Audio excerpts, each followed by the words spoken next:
isn't it? Last minute goals for Chelsea. It was the youngster Estevao with a winner as Chelsea beat Liverpool 2-1. 3 defeats now in a row for Arne Slot, right? Even saw some Liverpool fans kind of getting a bit stuck into him, moaning, complaining. I was driving home the other night. I heard Liverpool fans getting stuck in and moaning about Salah. I mean, I was like, well, you got no chance nowadays. But what did you make of the game, and what have you made of the fallout? Because there has been a lot of people going pretty hard on Arne Slot.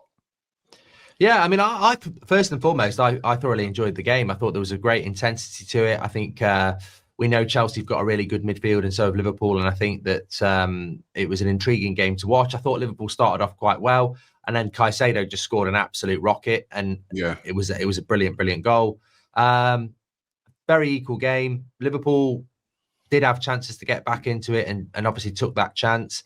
And then last 15 minutes, I thought could go either way. And then I think last 5 minutes, Chelsea wanted it more and won it. And I thought it was a really good game on a Saturday evening. And fair play to Chelsea, because we spoke about this on here last week. I think they're in a bit of a false position, losing 2 games with 10 men, when I think they would have won probably both games. Certainly, I think they'd have beat Brighton. So, yeah, I think Chelsea felt they needed to win because they'd have been mid-table if they drew.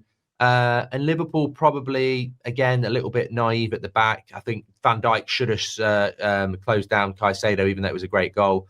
But to listen and hear some of the clips and stuff over yesterday about Liverpool, I find it, I mean, this is just modern football. We talk about it with Arsenal, United. I'm sure it's the same with other clubs. But looking at Liverpool as a massive rival in there, a massive rival for you in the title, I don't see how any genuine Liverpool fan can be moaning about Slot or Salah or this is, you're not winning every week. Like, it's just not gonna. You've won games yourself in the last minute, and you've not. You've lost 3 games in the last minute. Really, well, Galatasaray was 1-0, wasn't it? But the Palace and the Chelsea games. So I just think it's Liverpool aren't playing well at the moment. At some point they will play well, but criticising the manager. When's that going to be though? When's that going to be, Mark? Maybe that's what some fans are moaning about, because they hadn't been playing well. I think a lot of people have recognised that this season, but they've been getting the results. Newcastle against Arsenal, you know what I mean? They've been getting the results, but it's like that's run out now. And now, because when you're not playing well and you're winning the games, it's still all good. But now all of a sudden, it's like you're not playing well and you're losing, right? And, it was a big opportunity for them on against Chelsea. Chelsea missing both centre backs, but Liverpool didn't really get at them enough.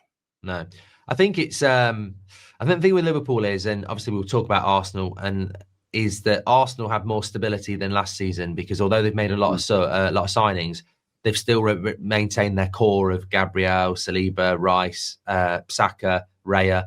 Liverpool, I think losing Robertson and Trent doesn't get spoken about enough. I think that's a massive amount of leadership as well.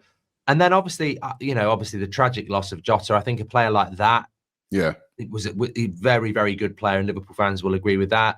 And then Isak's coming late. Ekitike is young. Luis Diaz is another big loss. I mean, he's doing really well at Bayern. So I just think Liverpool do, in fairness, have quite a lot going on. It is a transition. I think they will start playing well at some point, but they're not playing well at the moment. It's weird because we've got them next at Anfield, and I'm not actually scared of that. I'm not saying Liverpool aren't favourites, but I've watched all Liverpool games, and I've been much more in fear of having to play Arsenal after the international break than Liverpool at the moment. Which says the question is, when are they going to start playing well? Yeah, when are they going to start playing well? And Mo Salah as well. He's having a bit of a, by his very, very, the highest standards. But at the moment, he's not looking anywhere near the player we've seen over the years.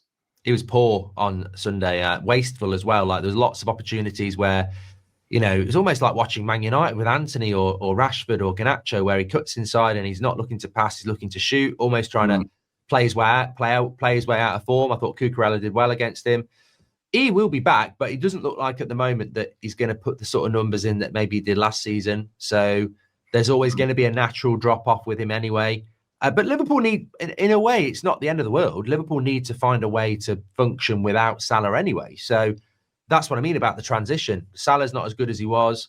They're not as good as they were, and everyone's sort of waiting to see when they're going to click, if they're going to click. I mean, they've still got a very good midfield. Van Dijk, I think. Somebody said to me about Van Dijk a couple of weeks ago, he started leaving it to Konate. He sort of wants to be the spare man all the time, and that's fine. But you look at that Caicedo goal, he's got to step out and engage, and I don't know why he doesn't. And I'll tell you what, it opened the door for Arsenal, who played just before Liverpool at home against West Ham. I was at the game. A game that, let's not forget, last year Arsenal lost this one, and the year before at home, right?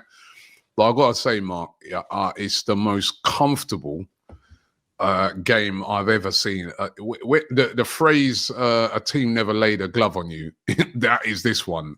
West Ham they barely even got into Arsenal's box.